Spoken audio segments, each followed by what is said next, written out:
Good evening. Welcome to the Town Council regular meeting and work session, February 18th, 2021. Can I get a roll call? Buckles present. Holloway present. Dunn present. Bannon present. Grossman present. Fulmer present. Let it be known we've established a quorum. Can we rise for a moment of silence and pledge allegiance?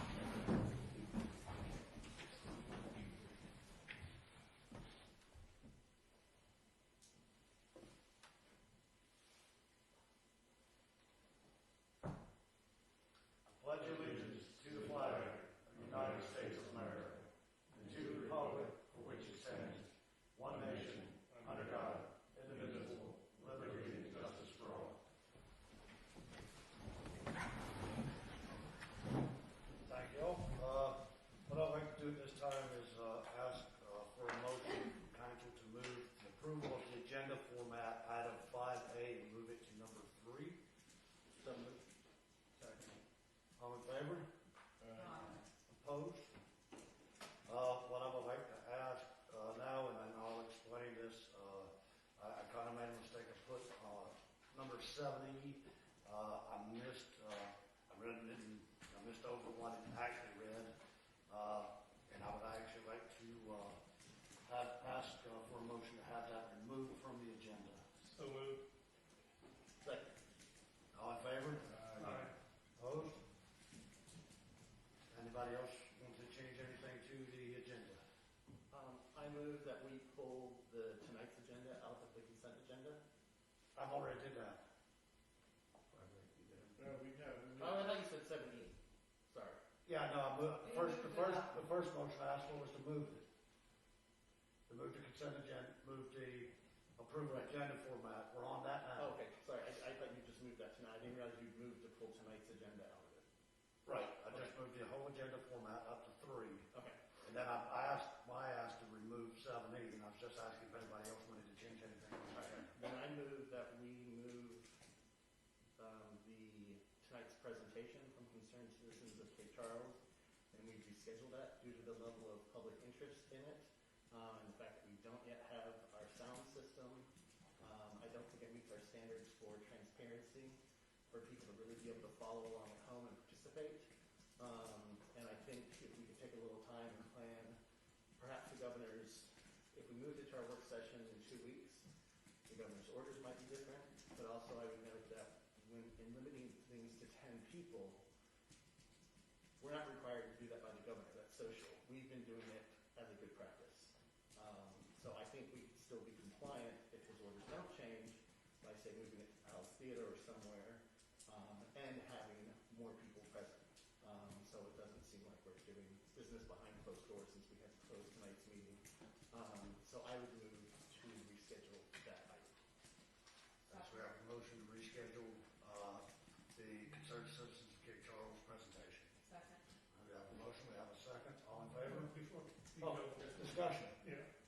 So I agree that this is no way to run a meeting, and it's unfortunate that we're forced to do this. But I was under the impression that the governor's executive order did limit participation in any gathering to 10 people at this time. Is that not correct? It is correct, with the exception of government operations.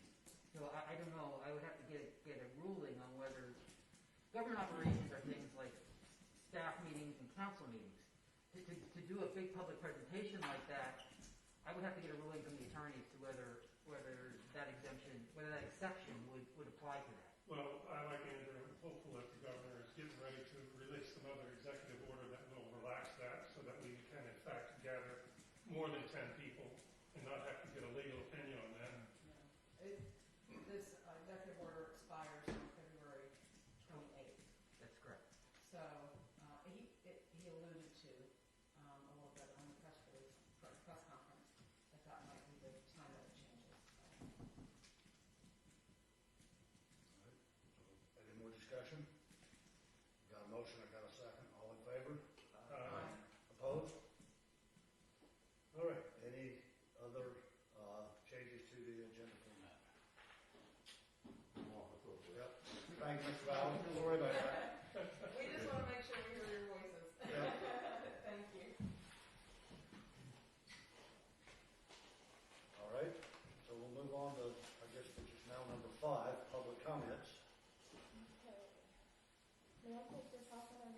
Yes, Please. and Councilman Butler, would you mind putting on your 3-minute timer?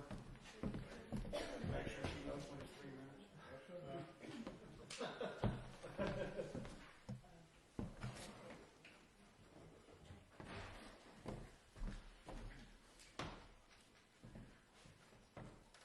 Okay, I have quite a few comments to read. The first one is from Philippa Wilcox. It says, as a Bay Creek resident, I recently walked the boardwalk. Was stunned to see all the trees cut down. This is an important ecological area, and I beg you to consider carefully before you take any more action to expand the plant. I am expecting you to keep the Cape Charles citizenry involvement. From Molly Pickron, says, good evening, Mr. Mayor and council members. The purpose for this message is to ask you to support an action to protect the economic and lifestyle well-being of the Cape Charles residents, businesses, and visitors. My name is Molly Pickron, and my husband and I have owned the house at 501 Monroe Avenue since 2000. We are members of the Concerned Citizens Group relating to the noise, dust, and ugly landscape of the concrete plant, which I never noticed much in the previous 18 years before the plant was sold to the current owners. The current Citizens Group approached the plant with a good neighbor relationship attitude last year, but unhappily the noise and dust are still huge problems. I recently reviewed the town comprehensive plan updates from 2019, where workshops collected important data on priorities and vision from the public. These priorities include, among other things, healthy living, economic development, economic resiliency, and concrete plant cleanup.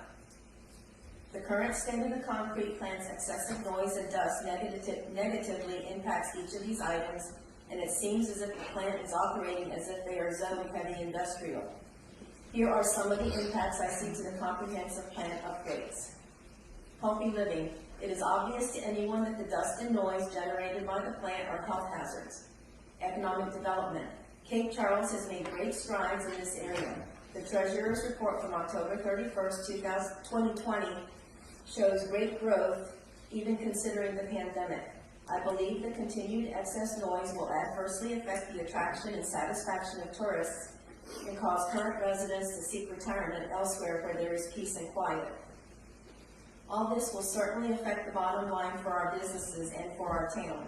We have made great progress in our growth previous to the new plant owners getting established.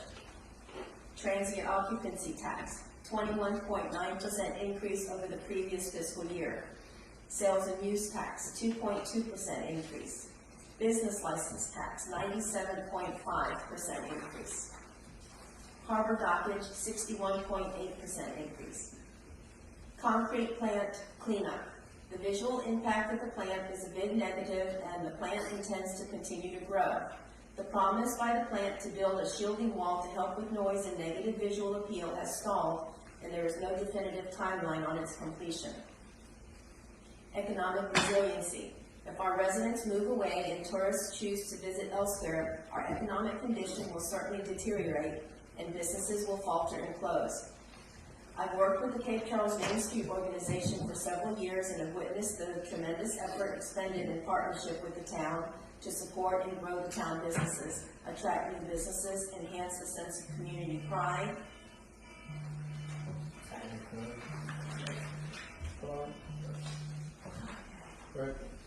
This next one is from Margaret Ballard. Dear Mayor Guys and honorable members of the Cape Charles Town Council, on behalf of the Concerned Citizens for Cape Charles, a grassroots coalition of approximately 35 residents and property owners in the historic district in Bay Creek, I implore the Town Council to take control of the overpowering and disturbing noise emitted by the precast coastal plant all hours of the day and night. To that end, I respectfully ask that the council members join our efforts in advocating to our state delegates, Delegate Bob Bloxham and State Senator Linwood Lewis, that they carry legislation in the 2022 Virginia General Assembly session to amend the state code and allow Cape Charles's elected officials to control its noise ordinance. As you all and our CCCC members understand, state code in Virginia has precedence over local ordinances. The state code exempts industrial property, i.e. the precast plant, from local noise regulation. We will ask our state delegation to amend the state code by striking the exemption, which will provide our town council with the authority it needs to enact a local industrial noise ordinance. We appreciate your attention to this issue and look forward to hearing from you that you will join our efforts.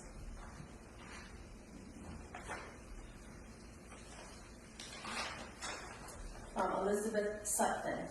Dear Cape Charles Mayor, Town Manager, and Town Council members, as a participant in the growing organization known as Citizens Concerned for Cape Charles, I request your action to address mounting public problems associated with coastal precast systems.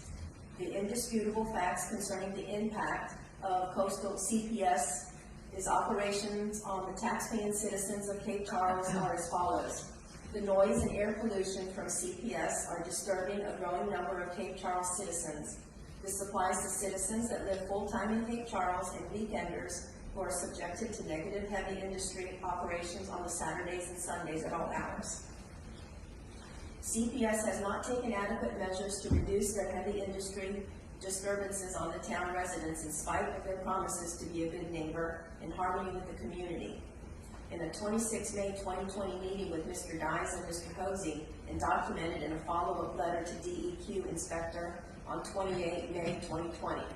Reference letter from Gary Streets, Coastal Precast Systems LLC to Matthew Slump, Air Compliance Inspector DEQ dated 28 May 2020, obtained via a FOIA request. The Cape Charles town leaders have not implemented acceptable measures to protect the Cape Charles community from further negative CPS impacts over the last 9 months since the initial meeting with CPS on 26 May 2020. As Cape Charles town leaders, you are in a position to take action through a variety of positive measures. These include 1. Limit expansion of heavy industry operations in or near the town of Cape Charles now and into the future. 2. Extend tax or other incentives for CPS to install noise control infrastructure and measures that have proved effective for heavy industry operations elsewhere.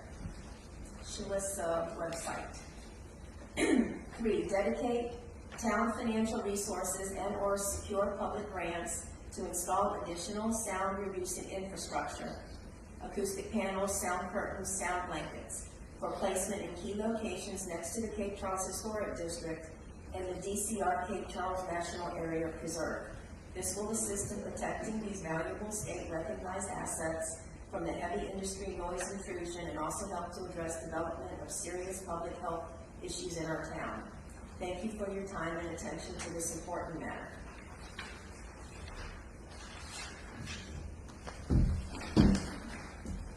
Mary Barrow. Dear Mayor and Council members, I have spent the past several hours reading about the effects of noise pollution on populations close to industrial plants and have found little to broaden the data that has been presented by Margot Gorsk, Bill Ballard, Molly Pickron, David Parham, and others in town. However, interestingly, as it pertains directly to the demographics of Cape Charles, according to a study presented in Noise and Health, 7 May 2014, elderly people were found to be more susceptible to noise annoyance, which resulted in more displaced aggression. I mention this as it may highlight why so many of us are not only deeply saddened, disturbed by the introduction of the noise from the cement plant, but more irritated generally. While this may seem a soft consideration, it is one that is worth noting. Why would those of us who moved here for a quiet retirement want to stay in a place that causes constant irritation? Finally, yesterday I stood on the outside back steps listening to the industrial thunder and double beeping noise from the plant. I wondered if this was going to become ever more constant, if I could no longer expect to hear the birds in the morning or the quiet. My request is that council members address the noise from the cement plant now as a priority.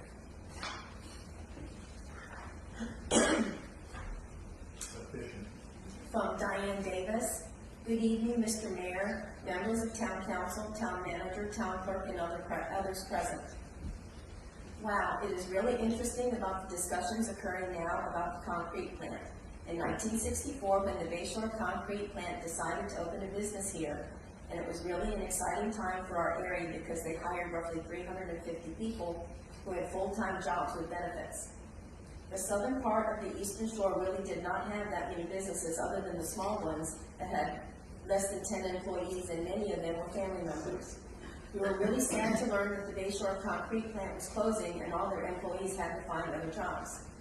As you know, or maybe you do not know, there were not that many places that they could go look for employment. The Chesapeake Bay Bridge Tunnel could not hire all those persons that lost their jobs. Some of them ended up unemployed and others were working on jobs that were part-time and no benefits. It was great after a little over a year finding out that the plant was purchased by a new owner in 2019, Coastal Precast Systems. Finally, some of the persons who lost their jobs could go back to work. Now, can you believe that we have people that are complaining about all this noise? It is a plant, what do people expect? And other things that is no different than when we had Bayshore Concrete. This is a plant where people are working to make money so that they can take care of their families. The people have been here for years trying to make a living and need to work. These people are not retirees that have moved here and maybe had jobs paying 6 figures. We are glad to have these people here, but they must understand we have people that have always been here and need to make a decent salary. What I do not understand is that Bayshore Concrete Plant opened here in 1964 and did not close until 2018. Were these people who are complaining living here during that time? Coastal Precast Systems opened within a year or so later. This plant was already in existence, and I am sure that those complaining had to know about the plant but decided to take up residence here anyway. The concern is not for the people who need jobs on the Eastern Shore, but it seems more about doing something about the concerns that were listed in the Eastern Shore Post. Some people have done very well and have been blessed to make the type of money that they can really enjoy at retirement, but the employees at the plant have not been that fortunate. These people are working hard, still trying to make a living, probably will never be able to retire. You know, regardless of what the employer decides to do about complaints, some of the persons complaining will never be satisfied until the plant is closed. The Bayshore Concrete Plant was here for more than 50 years. We now have Coastal Precast Systems here, and they have not been in operation here 3 years, and we are hearing all kinds of complaints. My hope is that this company will continue to grow and not get tired of people complaining and decide to leave this area. The people who have lived here all their lives need these jobs, full-time jobs as well as benefits. Please be concerned about the well-being of all mankind.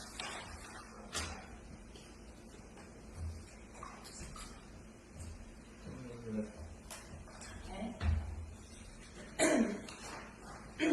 Phil Gedkin. Background and issues. I have lived with my wife at 602 Jefferson Avenue in Cape Charles since June of 2015. Prior to that time, we lived for 6 months in Bay Creek. One of the primary reasons we moved to Cape Charles was its incredible natural beauty, including the Chesapeake Bay, its vast wildlife, and other natural areas. During this time, I have been generally supportive of the activities of Bayshore Concrete Products. However, since the new owners, Coastal Precast Systems, have taken over operations, I have become quite disturbed, especially from the standpoint of pollution and the degradation of Cape Charles's natural assets, resources, and environment. Not only has the viewshed of our natural resources been adversely affected by CPS's development, sound and air pollution has put these precious assets at serious risk. Just make a visit to the Cape Charles Natural Area Preserve. Take a walk along the beach or take a ride in a boat in the harbor out into the bay. Sound, air, and light pollution being generated by CPS is extensive. As stated in Section 2.5 of the current comprehensive plan, an abundance of natural resources exist in Cape Charles. Critical wildlife habitats, such as wetlands, natural areas, and the public beach, are present within the town's boundaries and nearby. These natural environments are delicate and should be protected from degradation. Land use policies must continue to take into account the importance of the local environment to protect these resources for present and future generations. The intent of the Cape Charles Master Tree Plan and addendum to the comprehensive plan is to develop vibrant green infrastructure in all town districts by promoting the planting of appropriate new trees and protecting appropriate existing trees. The plan's purpose is to ensure the beauty and ecological health of Cape Charles for its citizens and guests. In the last few months, CPS has cut down virtually every tree right up to its property line. Tens, if not hundreds, of mature native trees have been cut down adjacent to the Cape Charles Natural Area Preserve. I walk the preserve boardwalk almost every day. Now, with no buffer between CPS and the preserve, the noise, dust, and light pollution is dramatic, not only for me, but more importantly for the plants and animals that live in this preserve. Recently, CPS has been conducting open fires that have produced smoke and ash that has further degraded the preserve. Nothing better than enjoying nature while having problems seeing and breathing. Conclusion: CPS's development and operation has had significant negative impacts on Cape Charles's natural assets and the quality of life for its citizens. As CPS continues to expand its operations on its current property, it is considering further expanding its operation through additional land acquisition.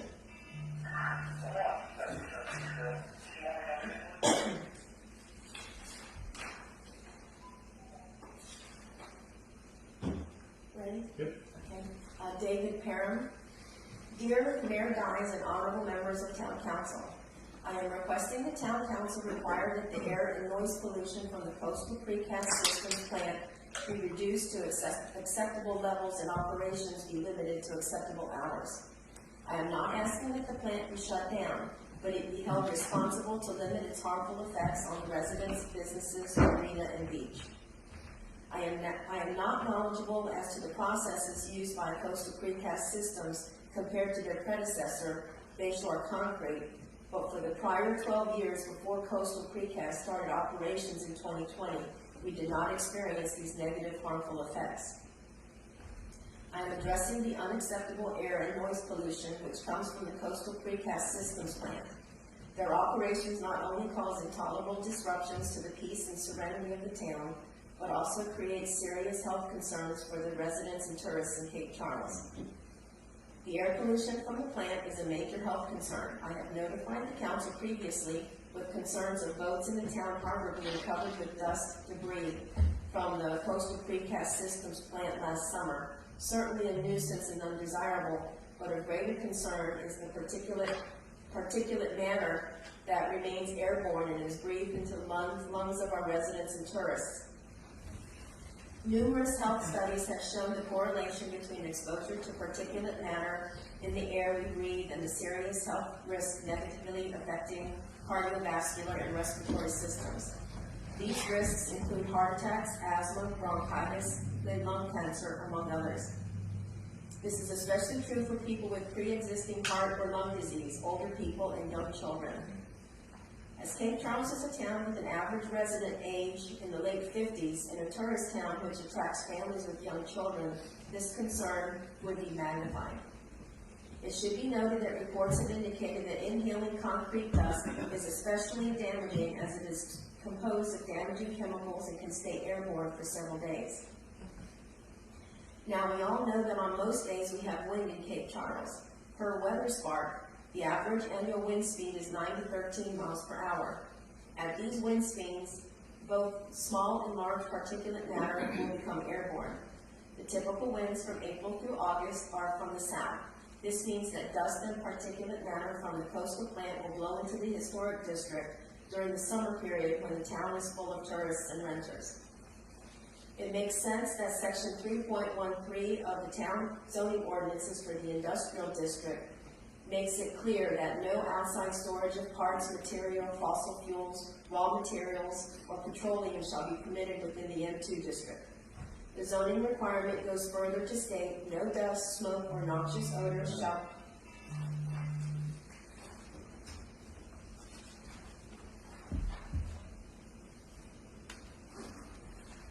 from Jane Edwards. I am writing in support of concerned citizens of Cape Charles and the issues they have raised with Coastal Precast Concrete. I live in Bay Creek, resident since 2012, and I hear the noise at my home and on walks with my dog throughout the Bay Creek property. My enjoyment of our screen porch and patio are impacted most months of the year. We use those features of our home about 8 months out of 12.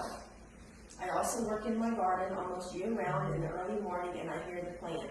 I can only imagine how aggravating the noise and dust are for those who live closer to the plant. I further support the concerned citizens of Cape Charles with concerns of the plant expansion of their operations. The nature preserve and Bay Creek's beauty would be severely impacted by enlarging the plant's footprint.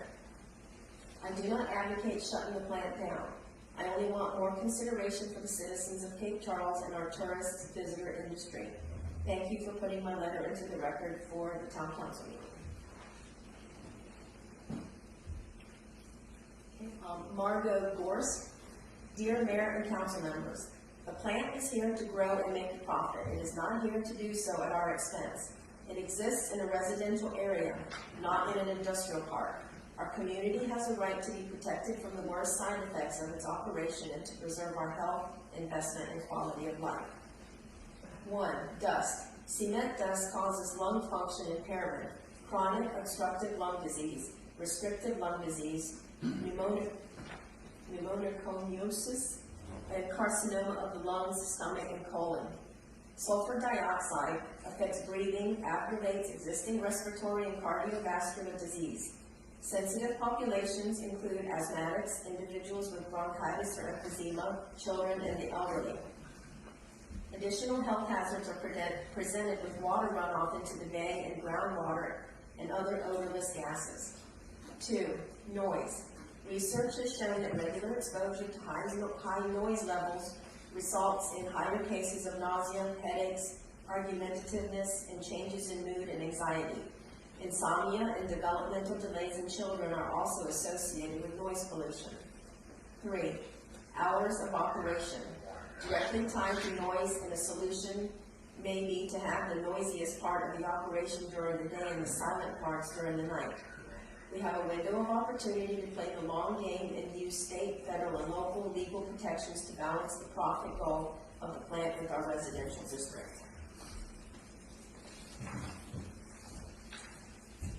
Okay, from Lorraine Huckler. I am an Eastern Shore resident and a licensed professional engineer specializing in water and wastewater. I've been following the town's progress evaluating the option to sell the water and wastewater assets and outsource the services. On September 3rd, 2020, the town adopted and posted the local Public-Private Education Facilities and Infrastructure Act of 2002.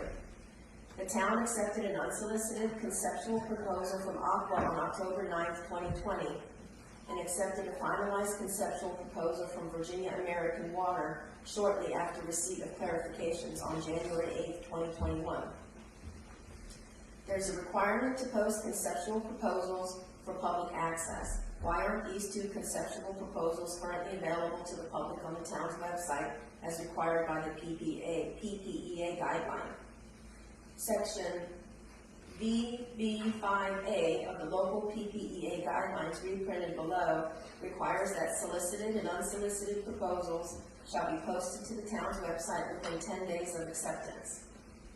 Posting requirements. A conceptual proposal, whether solicited or unsolicited, shall be posted by the town within 10 working days after the acceptance of such proposals. Posting shall be on the town's website. In addition, a summary of the conceptual proposal may be posted by publication in a newspaper of general circulation in the area in which the contract is to be performed. The posting shall identify the location where copies of the proposal are available for public inspection. At its discretion, the town may also post on the VBO site. As of Thursday morning, February 18th, I was not able to find these two proposals on the town's website. This requirement applies even if the proposals contain information labeled confidential that the town officials redact prior to posting the document. Today's agenda includes a request for the town council to move the conceptual phase review to the next phase. Is it appropriate for the town council to approve advancing these conceptual proposals to the detailed phase when the town manager has failed to comply with the PPEA requirements to post the two accepted conceptual proposals to the town's website within 10 days of acceptance? Why would you violate the PPEA guideline and deny stakeholders their legal right to access these documents in a timely manner? In tonight's request for deliberation, the town manager stated that it would appear to be in the town's best interest to continue this investigation to determine if the sale of our utilities could be in the best interest of the town. What constitutes best interest in the town? Water and sewer rates and fees are a critical issue for stakeholders. The submissions in the detailed review phase requires bidders to define rates and fees, section D1-4. However, there's no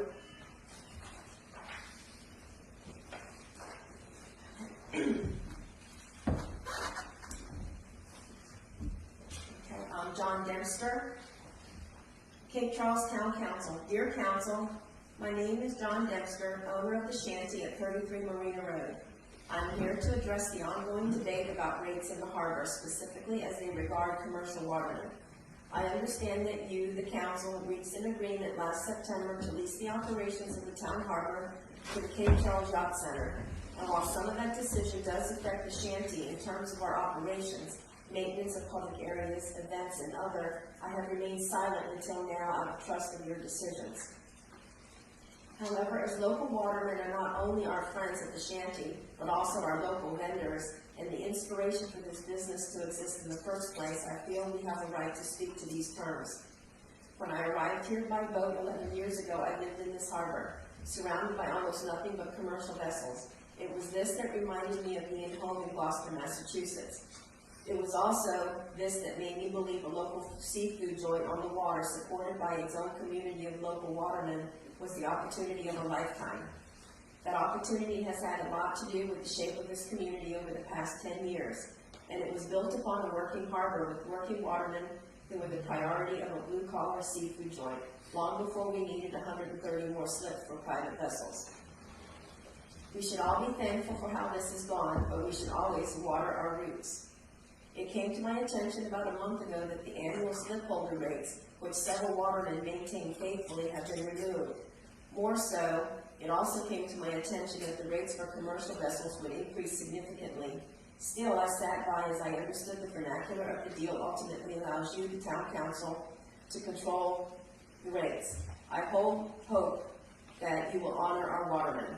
After seeing the proposed rates for tonight's meeting, I have to say I was disappointed. Yes, the rates have come down significantly from the last proposal in terms of the long-term rate, which includes substantial percentage discounts to both locals and commercial vessels. However, the proposed wharfage, 20 by 20 rentals, cleaning, and other charges not included in the per-foot rate bring this beyond where it began in the previously unaccepted proposal. The addition of these previously unimposed or non-existent fees make this proposal a red herring. Do we believe the watermen are not intelligent enough to calculate these new costs? Beyond the fact that there has been no addressing of off-hours fueling issue, nothing has really been given here, and there is no compromise. Simply a restructure at which costs are actually higher than previously proposed. If these rates are approved, I would be afraid that you have set a precedent of increases that these commercial watermen will not only have to fight each year, but will become financially unsustainable for their vitality.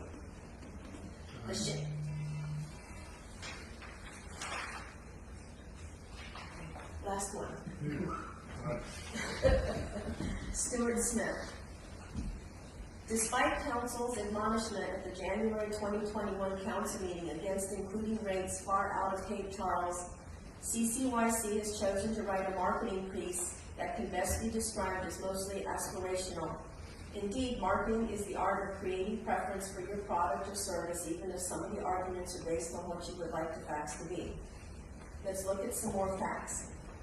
The survey attached was conducted in 1 hour using marina websites.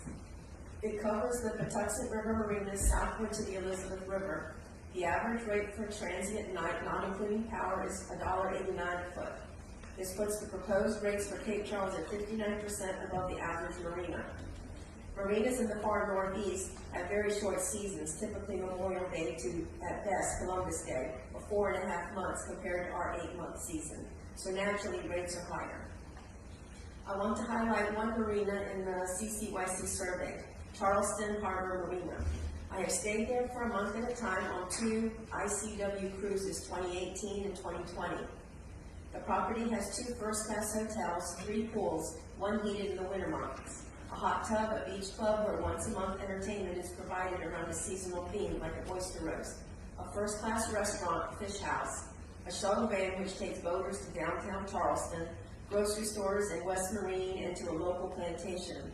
2 newspapers are free with free coffee and hot chocolate in winter months. Showers and laundry are above average.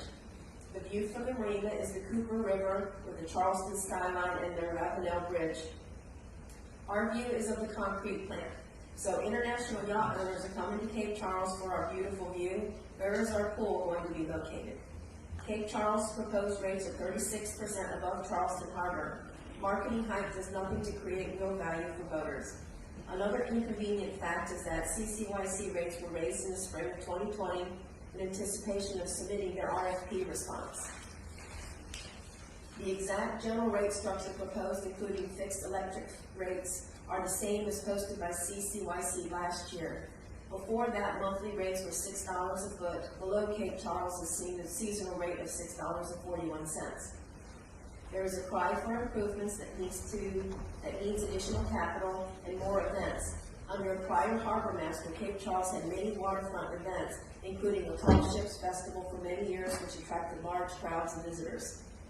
Council stopped all events due to losses incurred and lack of financial support from the extended community to continue the Tall Ships events.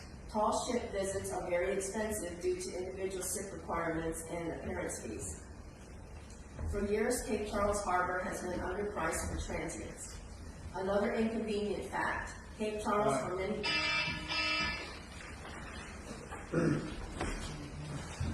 Thank you, Ms. Sully. Thank you. Are those going to be posted for us? They're going to be included in the minutes in their entirety, but I can email them to you if you Yeah, I want would, them prior to. I'm interested in see names and the specifics, especially the ones that weren't finished. Okay.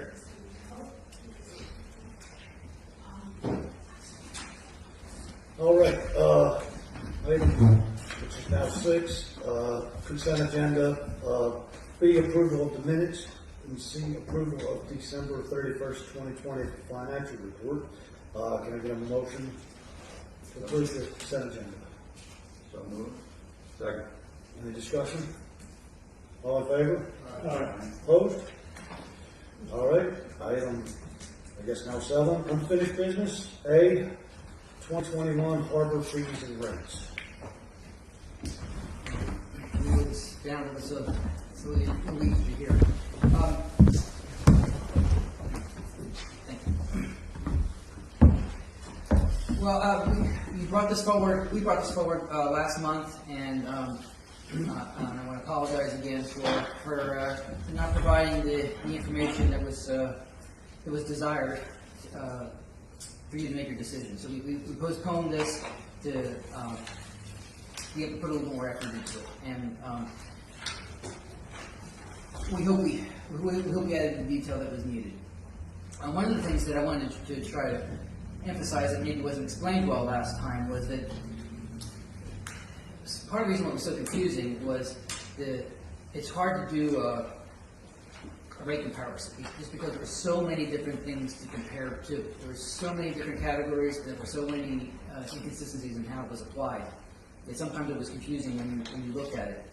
I wanted to try to make sure I emphasize the fact that we picked a generalization was the best representation in the documents that we provided, but it may not be the same, may not be accurate for everybody. Also, we provided 2 different types of reports this time. One, which was more of a comparison of what the rate changes in our harbor are, and then another one that Gal Center did for market rates for other marines. When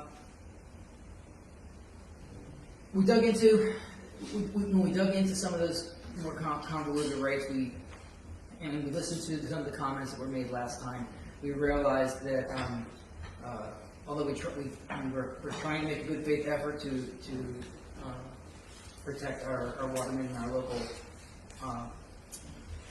local folks, so we realized that we needed to make a little bit more of an adjustment. So we did revise these discounts to be more than they were last time. The waterman discount for long-term watermen is now 50%, and for locals, long-term locals is 30%. That drops.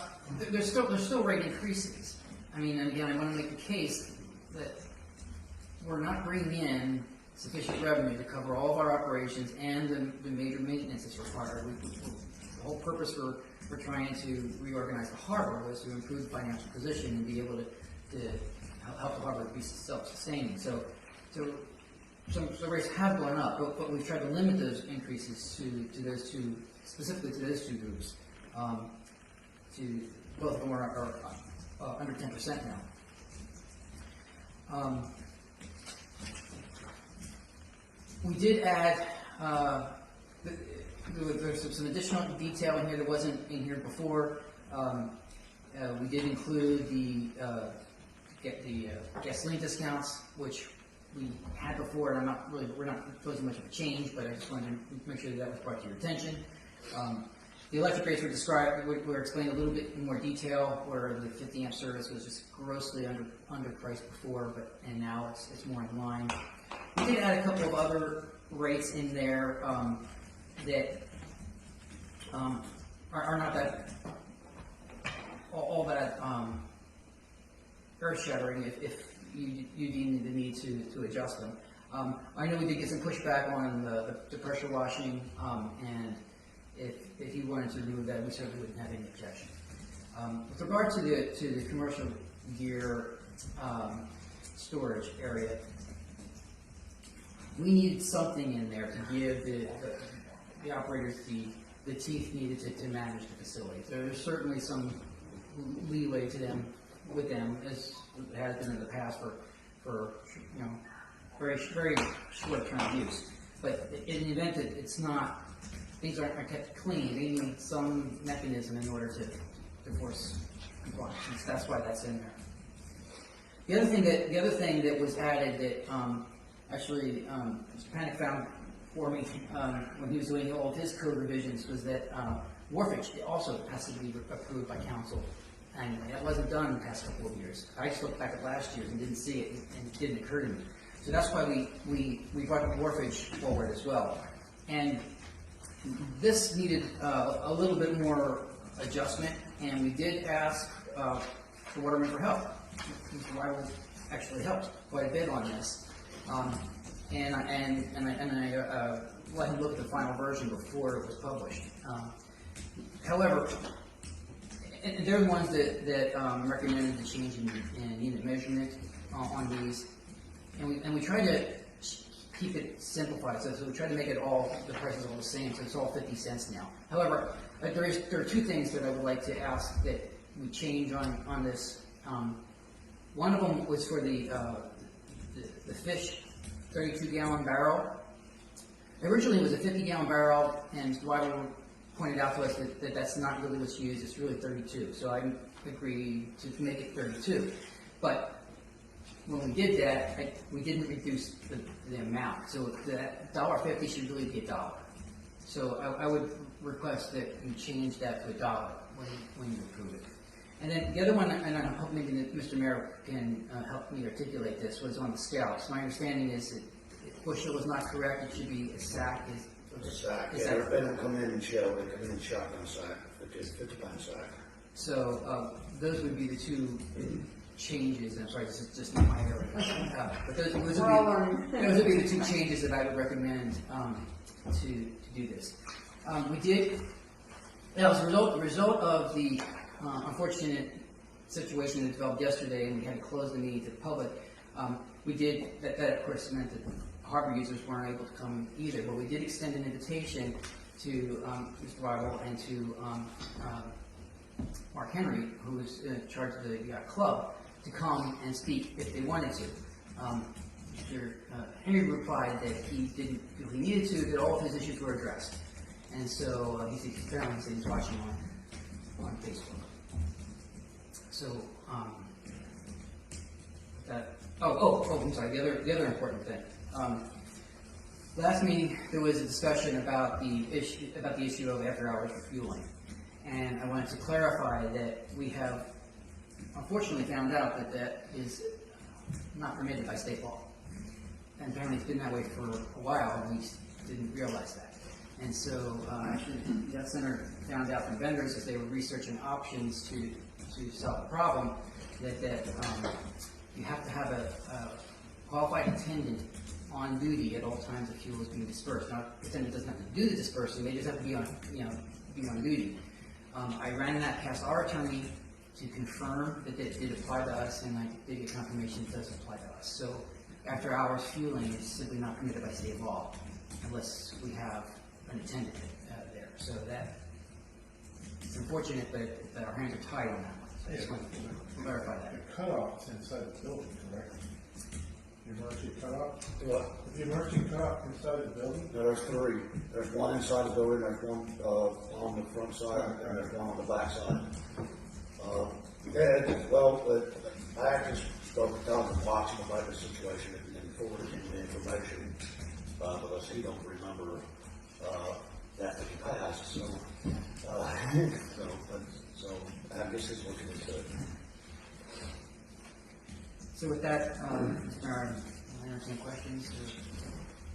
On the last issue, the after-hours fuel, you communicated more to us, but to give everyone else an idea of the impact of that change, even though it is required by law.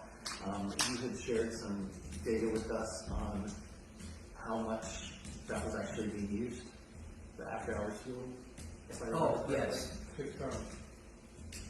Yeah, it was only being, correct? It was only 3 people used it, and what? people used it 6 times over the course of the year. Yeah. Over the first of the year.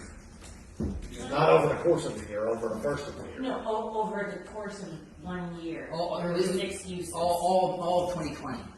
Yes.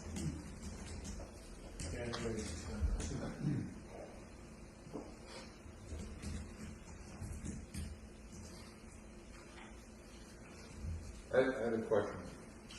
On the doctor's discounts, you had mentioned here yacht clubs may be considered for discounts depending on availability. It seems like open-ended. How often does that occur?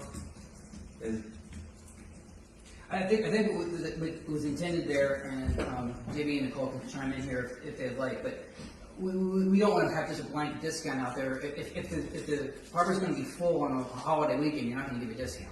Right. But if a group wants to come in on a Tuesday through Thursday in the middle of the week when there's space available, okay, well maybe they would. So that's what I think on a case-by-case basis, based on their judgment as far as how they maximize use of the facility. It's not that it is. okay, the other question I had was, or infamous meters here. You know, we have seen some dialogue go back and forth relative to using a metered electric service as opposed to rates. And I don't know what it's going to take to restore our meters if we want to go that particular direction.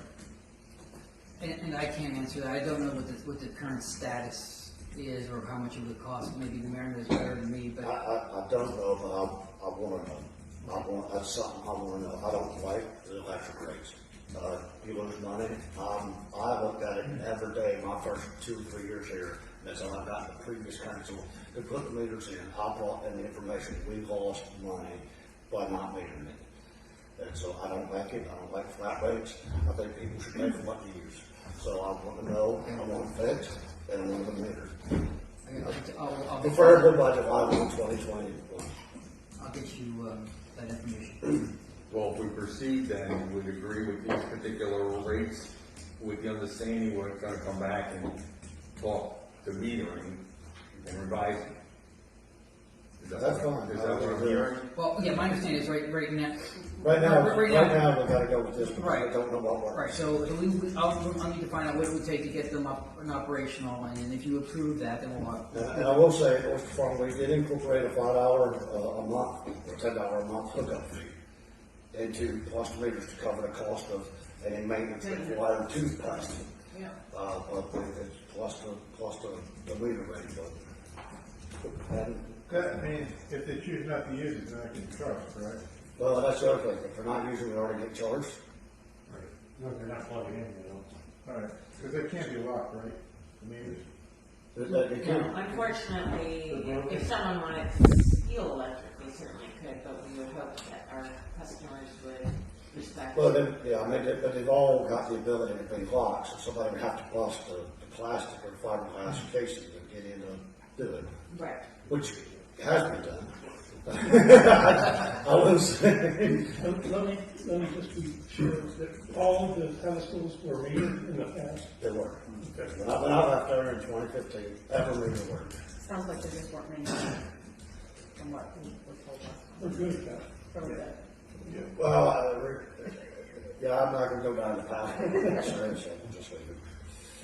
The only other comment I have is pressure washing, if that's an issue and they can live without it, I'd recommend them living without it. Yeah, I don't wanna, I think using a garden hose to wash down a sport fishing boat every day uses a lot more water than pressure washing 15 pots, 20 pots every day.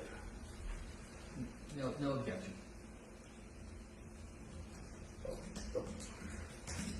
And what's the, and if they're up and doing that, they've got, I guess they're gonna just, the 20 by 20 foot area? What do we, I mean? I would like to see it, I would like to see it in writing, that's a 7-day grace period. Give them time to get the stuff out of there, and then after that, they just kick in. But what, I mean, if there is a compression wash, they're only doing it for a day or so. Right, but I'm just saying, what's gonna happen They is, could be cycling pots in. we've got tangerines gonna be coming down, or and stuff in the spring, and they're gonna actually need dock space to stay. And it's fine to give them that space, but give them 7 days to get it out of there, to get the pots in the water. If they don't, you charge them. I agree with Mr. Rosen. We had it in place. When I was there, we had a fee in place that if it was there for a certain amount of time, you got charged. Because we didn't, I mean, because people will leave stuff on the docks for long periods of time. is that something that's manageable for the outside, to do? Like, it just seems like that would be hard to keep up with as far as, It's really when not. there's 7 days or not, It's really not, because most of the time people will call up and they'll actually ask you, where do you want to stop? Where do you want me to put my pots at? And they'll come in and you'll say, use this space here. But they don't typically throw stuff on the dock. We might do one or two, but most of the time, they ask, you can tell them, and they'll say, well, I'll be coming down Saturday or Sunday, I'll just stick them here then. So Like Tim's got, I mean, his is gonna be somewhere around where his boat is, he's got an angle slip, so they could be far from that angle slip from his slip. Mr. Mayor, so just to be clear for me, you're saying before going to the $10 a day, there's a 7-day grace period? Before the 20 by 20 space kicks in. Those are two different areas. So the 20 by 20 area is off the walkway. It's not in the way. Right.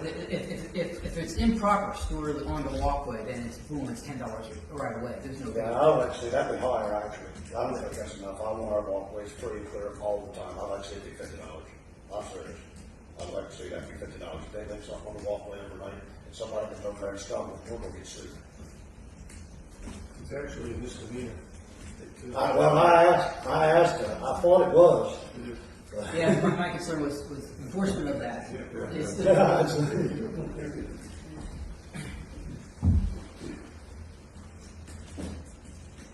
So, I just wanted to find out, from the Yacht Center, any concerns on the grace period concept? Is that workable? You're not talking about the 20 by 20? Yeah. So the arrangement would be that they can leave here there for 7 days before they start being charged for it. It's So basically, they just get a 7-day. right for somebody that's coming in and out. Now, if somebody comes in and asks you they want to store, they want a 20 by 20 space for a longer term.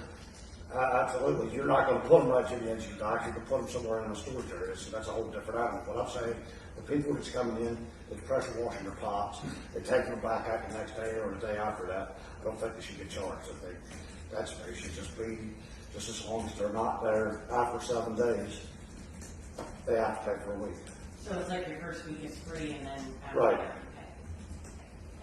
okay. I entirely leave it up to the council. Oh, and I would just like to thank, the town manager has mentioned, Mr. Wyden's helpfulness, but he also, I know at least me, spent a fair amount of time talking to me because this is not my area of expertise. So it was extremely helpful, and hopefully his efforts resulted in something that our commercial watermen will find a better fit for them. So thank you very much for your participation, Mr. Michael. Yeah, thank you. All right, so does he have any comment? Can you give any comments or anything?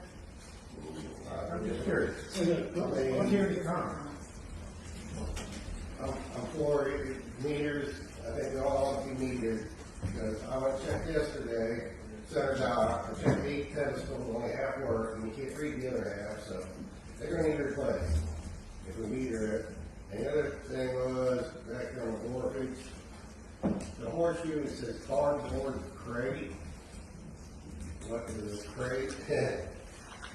Well, it's box, that big cardboard Yeah, bag, bag. it's a bag. But the bags, I got them at the fish shed, I got them 4 foot tall, and 70-some inches, they come along with the sizes, I don't know.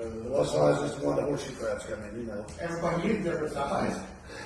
Seriously, they're usually 60 to 72 inches, but, you know, they could also throw a 96 inch out there. Like I said, it comes to about, the ones I'm talking about comes to about my shoulders.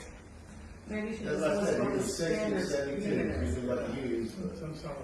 So should we just clarify 60 to 72? Would that work? They ain't that many horses coming in and starting with, but it's probably not a big concern. So what are they? What type of container? It's not cardboard. It's on a pallet, and the pallet's mounted to the cardboard, it's a heavy cardboard, and it's literally, it's about shoulder high, you're standing by it, it's a big bag, on that. Okay, so can we just say the back? Well, he was saying there's 2 different sizes of bags, so say a So 16 we're inch. gonna charge the same price for both, we're gonna charge a different, we've got only one price.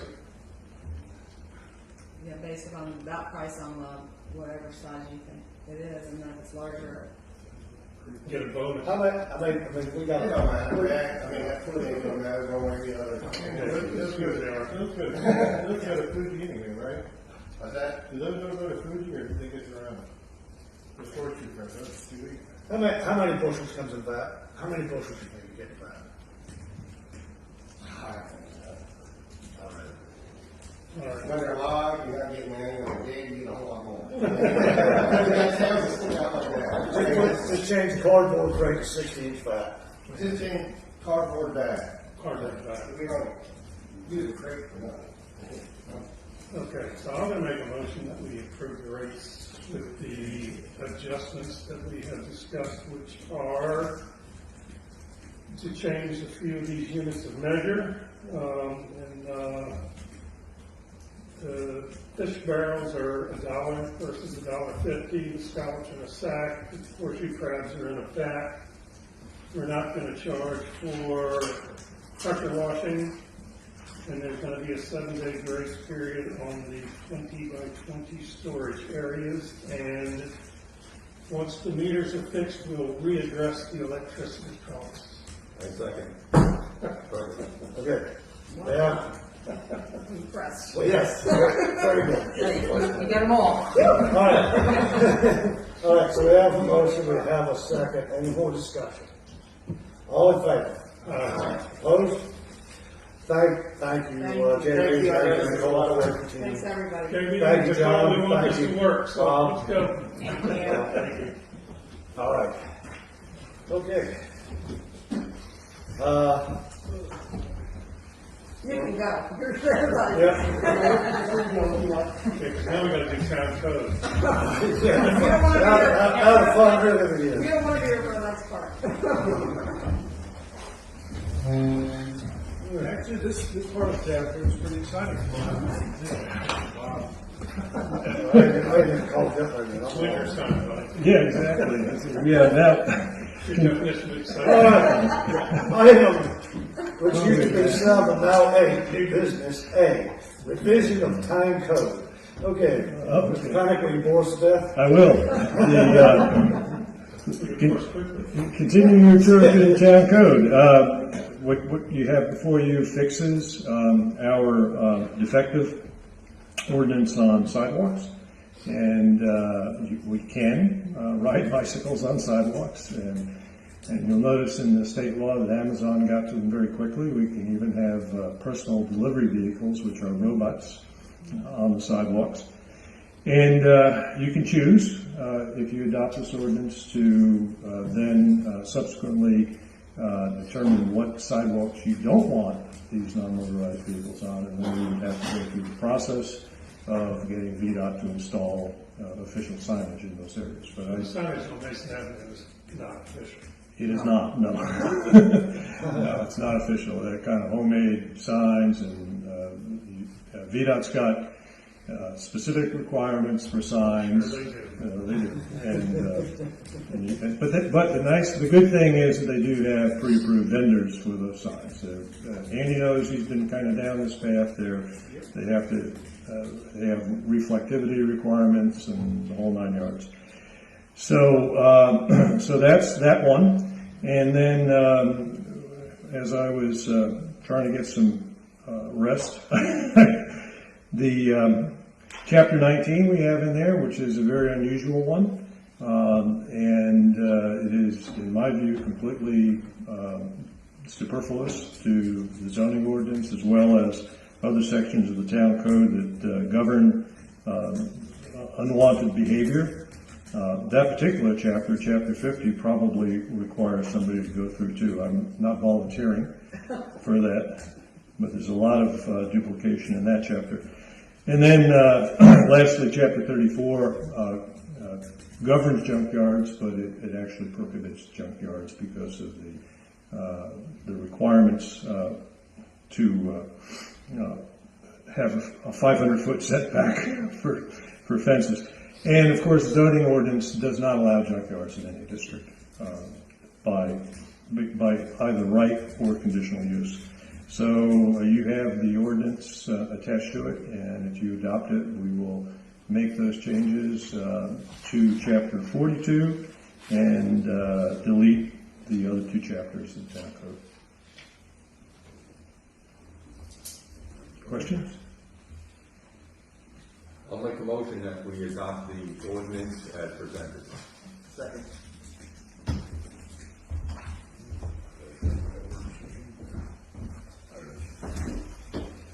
All right, so we got a motion to adopt the ordinance. We got a second. Is a roll call vote, Libby? Okay. Adopting revisions to ordinance 2021-0218. Adopting revisions to Cape Charles Time Code, Chapter 42, and delete the chapters 19 and 34. Whereas the Cape Charles Time Code is a compilation of ordinances enacted by the Cape Charles Town Council, and periodic revisions are required to reflect policy initiatives, conform to new federal and state law, and to recognize changes in organizational structure, etc. And whereas, upon review of Chapter 42, a provision inconsistent with the Code of Virginia was discovered, and whereas, upon review of Chapters 19 and 34, these chapters were found to be incongruent, I know I'm going to say it right, with the Cape Charles zoning ordinance. In the case of Chapter 19, duplicative with several other provisions in the Town Code. Now therefore be it ordained by the Town Council of Cape Charles this 18th day of February 2021 that the Cape Charles Town Code, Chapter 42, Motor Vehicles and Traffic, be revised per attached, and Chapters 19 and 34 be deleted and become effective immediately. Roll call vote. Buckles, yes. Holloway, yes. Bennett, yes. Bannon, yes. Grossman, yes. Fulmer, yes. Thank you all very much. Thank you, Bob. Thank you, Bob. Thanks. Yeah, you know what? Thank you. This is something, these codes and ordinances is something that. Walk in the park, right? All right. Item 8B, consideration to advance the PPEA unsolicited proposals for further evaluation. All right, Mr. Mayor, I've just provided just the history there and the background. It's actually been a long process since we were first approached back in May. And a lot of that time was taken up developing our procedures for the PPEA. And I will look into the comments that were mentioned earlier. I'm not sure why that wasn't posted, and I can certainly get that posted right away. But the issue here is whether or not to advance the concept forward. And I guess my position is we don't know enough to know whether this is good for the town or not yet. So there's two things that need to happen. One, we need more information from the proposers, which means taking it to the next level. And two, we need somebody who knows what's going on to tell us what's going on. So we put an RFP together. It's on the street as we speak. Several of you helped with that scope of work, and I appreciate that. It's currently it's on the street. It closes on the 16th of March. So by advancing these two proposals forward, and the other reason is that both of these companies have done a good job as far as being responsive to my requests to try and facilitate this as best they can. So they've done everything we've asked, and they're just kind of in a waiting mode right now. And so this is an effort to help keep the process going. They can start working on their proposal while we're recruiting for our consultant. And if you approve this tonight, even though I don't know if they would need this much time, but it just works with the schedule, I'll probably give them until April 1st to do their detailed proposal, because that's the earliest I can bring you a contract, contract for you to approve for a consultant. If it's on to the 16th, the next meeting would be a special, we have to have a special meeting that first Thursday of April, which is the earliest we can do it. So my recommendation is that you approve both, advancing both proposals to the next stage. Also, I just as an FYI, we have interest for a potential third proposal. Nothing yet, nothing's been submitted, but I did get a request for information, and the company's name is Aquatech out of Canonsburg, Pennsylvania, and they have come to town today, I believe, was it yesterday or today, to inspect our facilities. So there could be a third. I did let them know that we're not taking bids, we're taking unsolicited proposals so that they can come in at any time, but that we weren't going to slow down or stop the other two that we have for them. If they join in any time, we'll include them. We'll look at that too, and they know that. And so, but what I'm asking you tonight has nothing to do with that. It doesn't have anything official. What I'm asking for you tonight is the two proposals that I have accepted at a conceptual grade stage. Only you can advance them to the detailed stage, and I'm recommending that you advance them. Well, I make the motion that we advance the Virginia and Virginia American Water's unsolicited proposals to the detailed stage. Second. We got a motion, we have a second, any discussion? Yeah. Now, well, the comments, and if we look into those comments, and if we propose pass this along tonight, should there be a potential anything to come back? Because if we're supposed to have this released to the public, redacted without the numbers and stuff. Is there a leeway time for them, for the citizens to view it before we go to the next step? But we're going to make a decision tonight. So the public still has an opportunity to weigh in and make a comment. It's always been available to the public. Anybody if anybody made a request of that, I would have given them a copy. Okay. So it's always been available to the public. All right. Any more discussion? All in favor? Aye. Opposed? Thank you, Mr. Hosey. Up next, C, appointment of zoning administrator. So this has been a challenge the entire time I've been town manager. As you know, when I was hired, our last time the zoning administrator had left just prior to me coming on board, and it was 6 months before we found Allison Finstone, who was a very experienced zoning professional. That backlog, plus with all the growth that's going on and with Allison's new, focus on things, things really started to get backed up. Unfortunately, though, Allison's decided to move on. Nothing bad. It's just some things just aren't the best fit, and so she's helping us out in the interim. But we can't be without the zoning administrator. There's just too much critical stuff going on right now. I'm having a very, very difficult time recruiting. As I said, it's like 6 months from the time Zach left till we found Allison. We've been actively recruiting for 2 months now.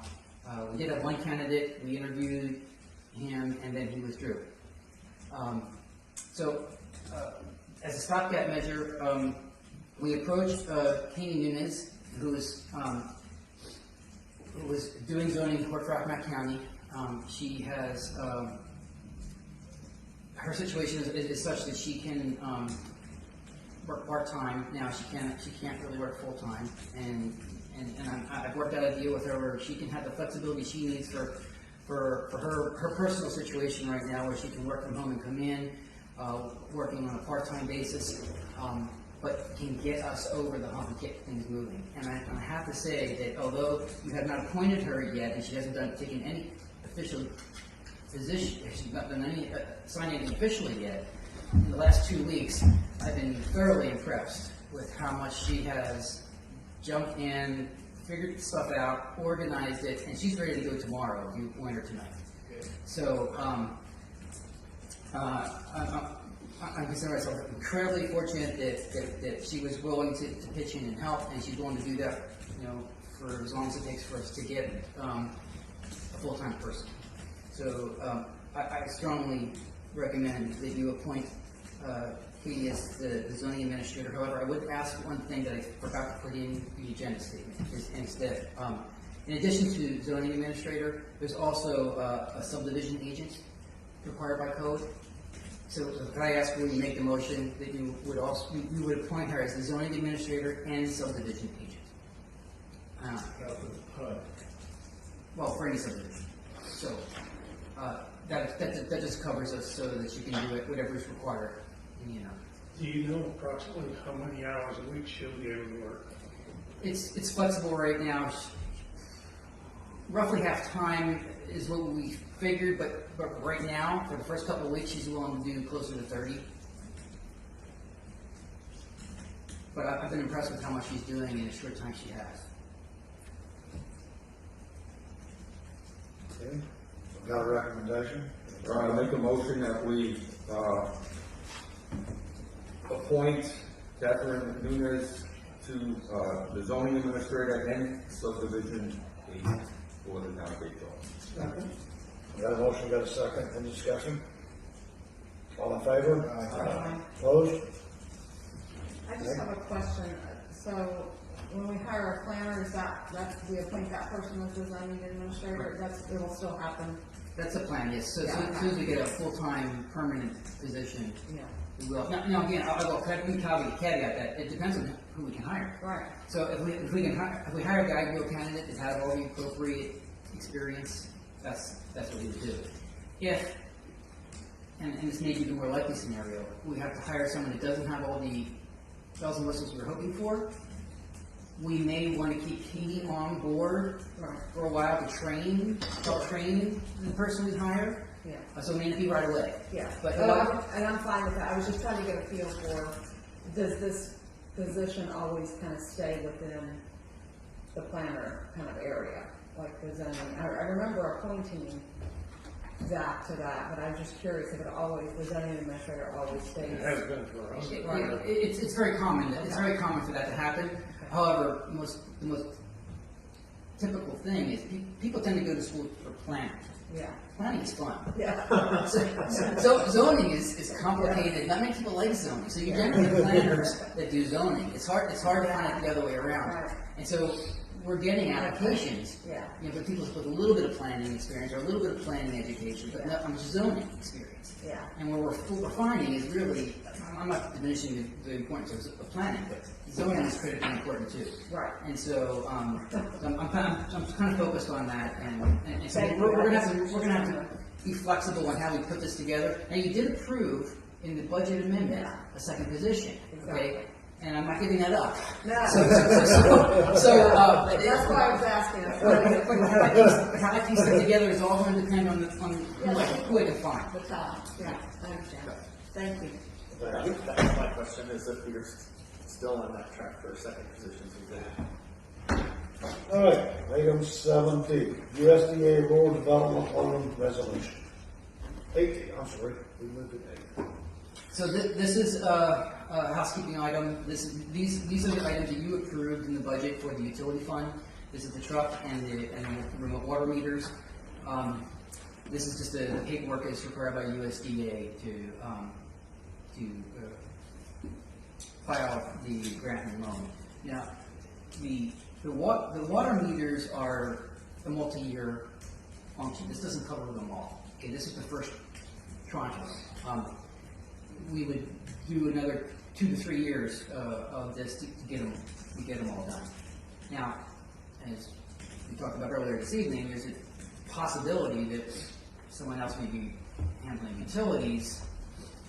So, although I'm going to move forward with this, I'm not going to pull the trigger for a little while yet, for another couple months, just to make sure. Let's see if there's any legs to this other process. You know, if it looks like it's got momentum and is going somewhere, we may not want to do this. But I can't afford the luxury of knowing if that's going to happen. I have to assume it's not happening. And if it's not happening, we have to upgrade our stuff. So why delay? Why what? You're suggesting that would delay these? Well, because whoever takes it over may want to do it differently. There's many different ways of doing this. There's many different types of remote meters. And this one still requires a drive-by. They have a version where you don't have to go anywhere; it just comes to your system. Yeah. So I want to leave that to whoever does, whoever might wind up with it.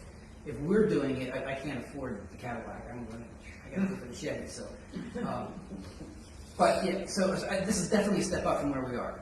This does really relieve our manpower issues and free them up to do other things. All right, I'll make a motion that we adopt the loan resolution 2021-0218. Second. Got a motion, got a second, any further discussion? Without any further discussion, I move for adoption of resolution 2021-0218 USDA Rural Development Loan Resolution, and notice, as noticed, that we'll go to the reading of the resolution, roll call vote. Holloway, yes? Yes. And yes. Rosen, yes? Palmer, yes. And unanimous. Mr. Hosey, comments, Okay.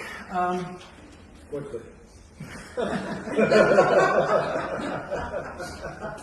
We got a time for us. I don't actually know a whole lot. Just real quickly, I've been monitoring COVID numbers, and they have been trending downward nicely. I don't want to jinx anything, but it's been kind of going the way we expected. You know, a big spike after the holidays, and it's continuing to go down. I think, as Councilman Holloway mentioned, that I think the governor. I don't think he'll remove the restrictions on the first, but I imagine he will loosen them unless something else happens. I just want to let you know that as long as the numbers trend in the way they're going, my intention for town facilities is to go back to phased reopening starting on March 1st, similar to what we did a few months ago, and then we had to go back. I want to try to go to a phased reopening on March 1st, and if the numbers continue to decline, I'm being very optimistic. I want to go back to a full opening on April 1st. So that's kind of what my mindset is, unless something changes. Strategic planning this weekend. Thank you again for all your time and effort in that. We mentioned it earlier. There's also the Northampton County Comp Plan component of that that we're going to try to do in the first hour. I have not had the opportunity to review that in detail, so Councilman Grossman has graciously offered to lead that part of the discussion.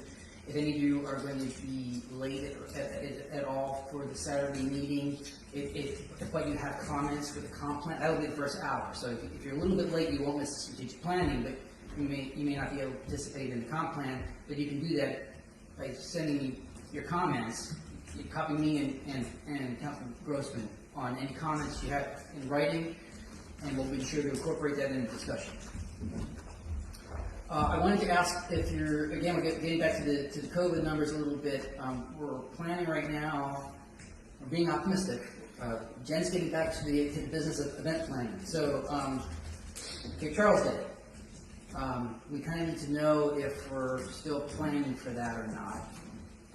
And we're getting down to a little bit of crunch time when we have to worry about food and such. Now, we won't know for sure about the governor's restrictions until, I don't have to wait till the last day, but probably very close to the last day, whether or not he's going to ease those restrictions.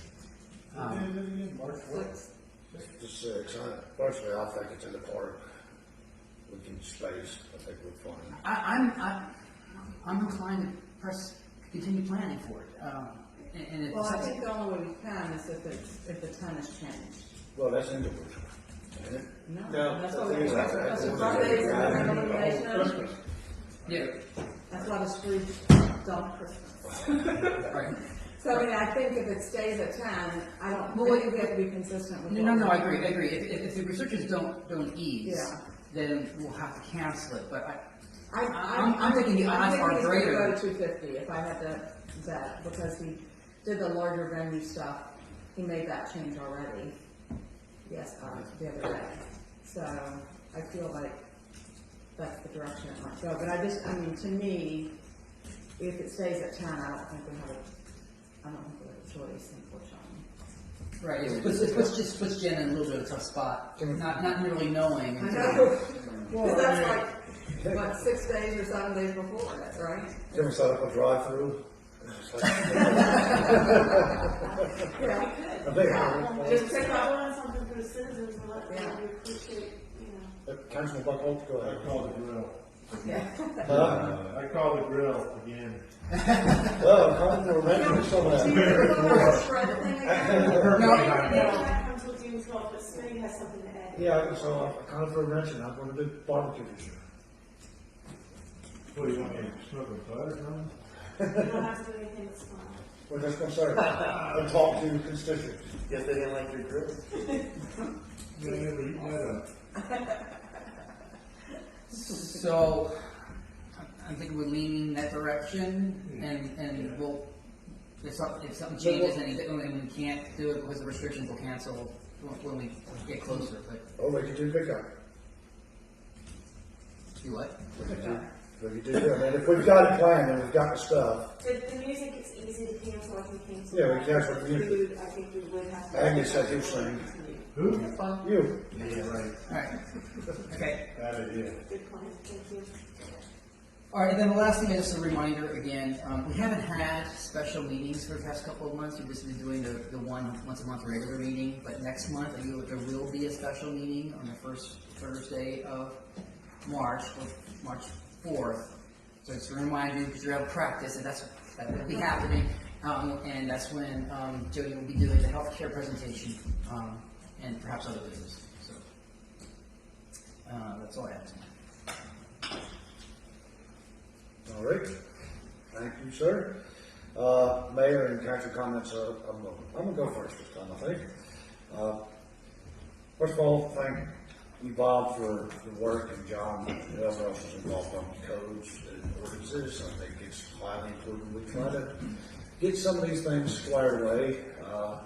So thank you very much. And thank you, John, for the work and what we got emailed on this strategic planning. Looked wonderful. The wording was, I mean, the stuff in it was great, but it looked professional. So thank you very much. So that's something that I've kind of tried to want to get since I've been here. So thank you. other than that, it's steady as she goes, and I appreciate council yesterday letting me have their ear.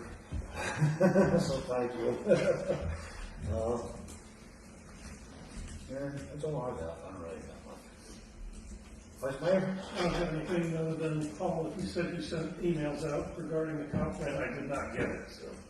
Yeah, it would have come from John. No, it was attached. There was an attachment, he announced, just a paragraph that we'll have it and see the attachment. I sent 2 emails earlier today. Okay, I got yours. Yeah, well, the first one was the comp plan, the second one, I'm sorry, the first one was the strategic plan, the second one was the comp plan. Okay. Well, I got strategic plan, I don't know how. I got strategic, but I. Well, I'm sorry, the line, the comment line says strategic plan on both. Oh. But I'm saying if you go open it and read it, it explains, the second one explains that it's the comp plan. Okay. So I don't have anything else. All right. I don't have anything. Buckles? No, I don't think.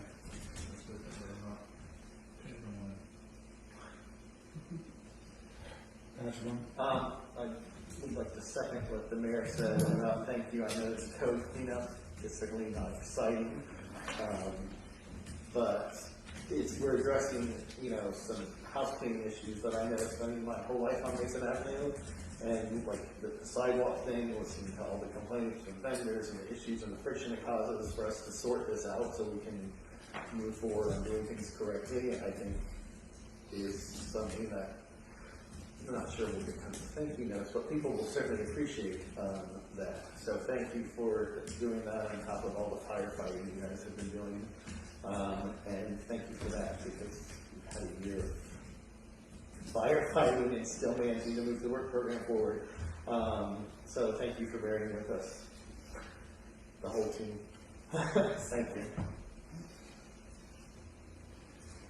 I wanted to just publicly recognize Shaquana Ward for maintaining her deputy treasurer certificate. And really what's noticeable on that is she's one of 12 certified deputy treasurers in Virginia. So just wanted to publicly. The other thing was I had sent some information to council people, mayor, with regards to the local elections. The Senate Bill 1157 apparently passed both the House and Senate and is on its way to the governor from what I can determine. I looked on the governor's website and he must get a pile of these and deal with it later. But now, that means after January 1st of 2022, the local elections will move from May to November. Yeah, I got extended 3 months. I got extended. And then your term commences on January 1st of the next year. So our, Oh, so that's so we got extra, you're saying we got extra 6 months? Right. We all Extra do. couple paychecks. No, you won't. You're not, you're the next one. Yeah, but we're still an extra 6 months because Yeah. we're You're all going in. to January now. Everybody gets extended. Well, okay, yeah, but it just goes to Yeah. I'll Oh, no, I'm not complaining, I was just trying to figure out if that. I'll probably be dead. No, you won't. You gotta wait another 6 months. Yeah. You've made your commitment to grow. with that information though, I mean, I guess and within this general assembly, because our charter clearly states elections are in May, office takes place July, so I guess this will automatically will have to. The ordinance, the state code automatically overrides. Right, but we can change the wording in the charter on the website, so it's. Yeah, we will have it once it's signed. Yeah, we got it running. It's gotta go to the general assembly, the charter does. There's a lot of updates that need to be done, but it has to go through them for their approval before it can be approved. Yeah. All right, keep that in mind for next year. Thanks for following. Yep. Anything else? Councilman Bynum? Nope? Nothing? Morning, my God. No. Okay. All right. Okay, other announcements are February 20th, 21, Town Council Strategic Planning Retreat Day 3. I may possibly be a little bit late for that, but I will be there for lunch. February 23rd, 2021, Town council executive session, March the 4th, 2021, town council special meeting, March the 6th, 2021, third annual Cape Charles Day. I wish that would change to, like, I think it's what is our, what birthday is it? Like 136. It was 1886. Huh? We were founded in 1886. Yeah. So, yeah. 125. 125 years. So, March the 18th, 2021, town council regular meeting. All right, can I I get have a a, question. oh, Is the 23rd, that's on Zoom or is it in person? That's on Zoom. Okay, thank Sorry. you. that's a good question, thank you. I had it down there, but I was like, I'd be the one to sit on the. It's on Zoom, but the open portions of the meeting will be Yeah. live streamed. Okay. All right, can I get a motion to close the regular meeting and move to the work session? So move. All in favor? Opposed? Item 28. 12, and then 13. Work session discussion topic. Discussion of current time priorities. And just FYI for everyone's information, typically for work sessions, we would we would tend to shut off the video, but because it's a closed meeting and the public has to be able to watch this, we're going to leave it on. So we're continuing to stream live, even though it's a work session. That's fine. I have no problem with work session. Anybody else? So I tried to put together the current to-do list. Last meeting, you were asking about where certain things were, and I thought it was better to wait and give you kind of the full picture. And I just want to emphasize that this is different than strategic planning. Strategic planning is important, and we're going to. It's eventually the strategic plan will drive the work plan, but that's still a ways out yet. We still have to adopt it, and it still has to be integrated into the budget. So until then, we still have the stopgap measure of this is my list. I'm going to tell you what I think is important and prioritize it, but I need your concurrence. Now the way this works is that not all of these things have to be done every day, right? So even though something may be at the top of the list, if I don't have anything to do with that particular item that day, I'm going to go to the next thing on the list, right? So I could actually get to the bottom of the list and we'll actually work on it if nothing above it needs doing that at that particular day. So just because it's at the bottom of the list doesn't mean it's not going to get done. It just means that's not my priority, right? Generally speaking,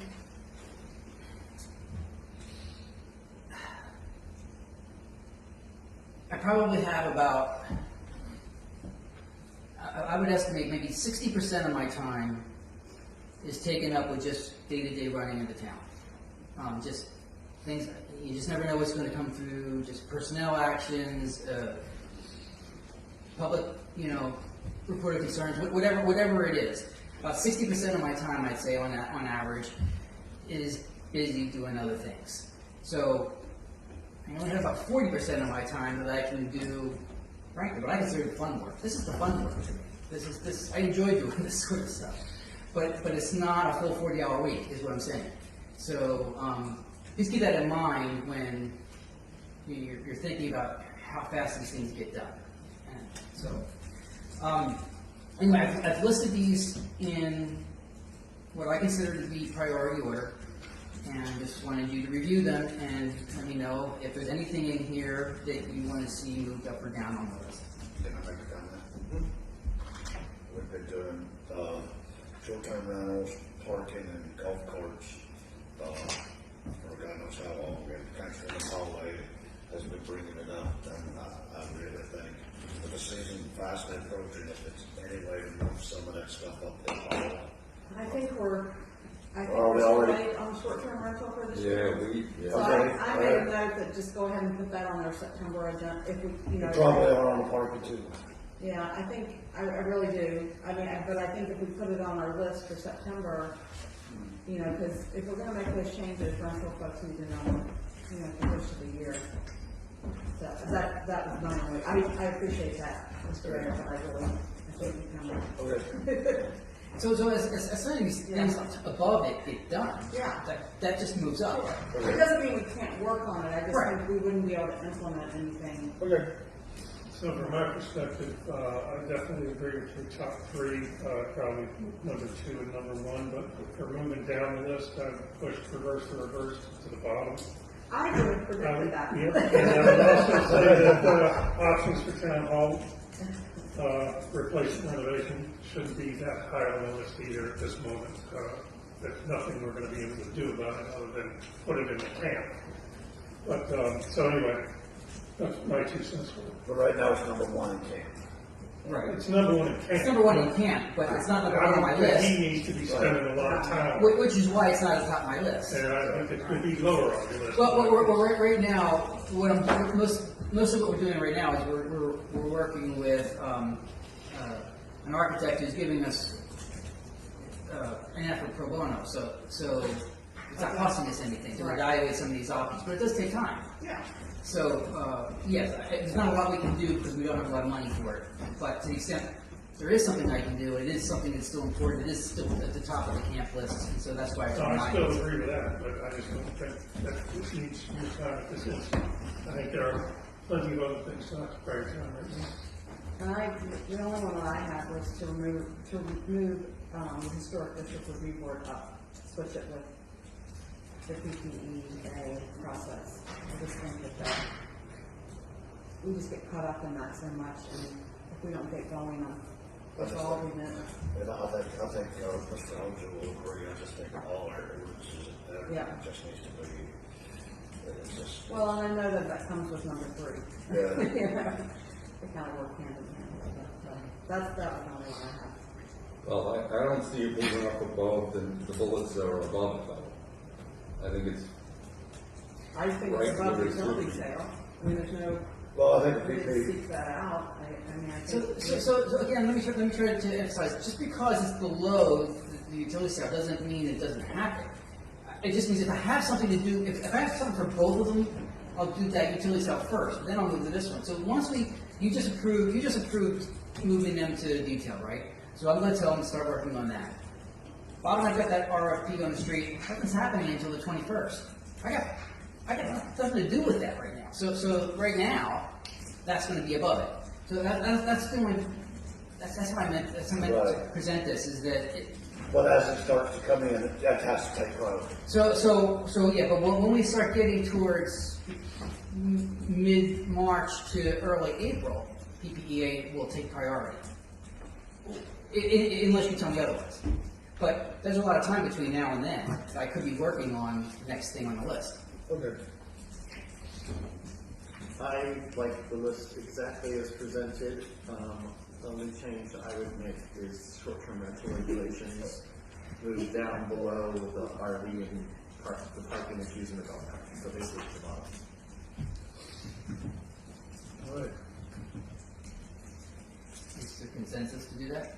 I don't agree with that. I think it's definitely above votes, but I don't care. I mean, it's not, we're not gonna be able to you're not gonna magically be able to one day, okay, let's work on short-term rental, get it taken. Right, and I don't even know if, even if we start the parking process now, by the time it's done, it'd probably increase the late spring, early summer, and that, you don't want to implement. As a practical matter, those last three, no matter where you put them, I'm not gonna get to them until midsummer. Right. All right. I mean, And we'll implement them next year. the only comment that I like the order, on the third bullet, zoning ordinance, does that include the zoning map, which I hope it is? All right, so I'd like those words in there, then zoning map. yeah. It's it's actually the zoning and subdivision ordinance and zoning map. Right, okay. Okay. Is that a consensus? I'd say so. Consensus? Is Okay. that simpler than you thought? No, that's what I needed. Okay. Yeah, I appreciate it. This is a good list, yeah. So we said, John, you appreciate that? I'm sure there'll be some sort of bar graph by midnight tonight. It's still the next fire. All right. wait, hold on. I'm fine with this. I just want to make sure I'm understanding. So we're leaving the list as it is? That's I'm fine with that. Leave it, leave When it they as start it is. understanding her, we're in and out. I've heard individual comments about the individual thing, but I haven't heard a consensus from at least four of you to change anything. Right. That's good. Leave it as it is. I'm fine. Fine? Except add the word All right. Matt. Okay, if everybody's Don't fine spend with a it. lot of time on reverse. Steve was, that's like off the list. Alright, anyway. Okay, can I get a motion to adjourn? So moved. Second. All in favor? All right. Opposed? Thank you all very much.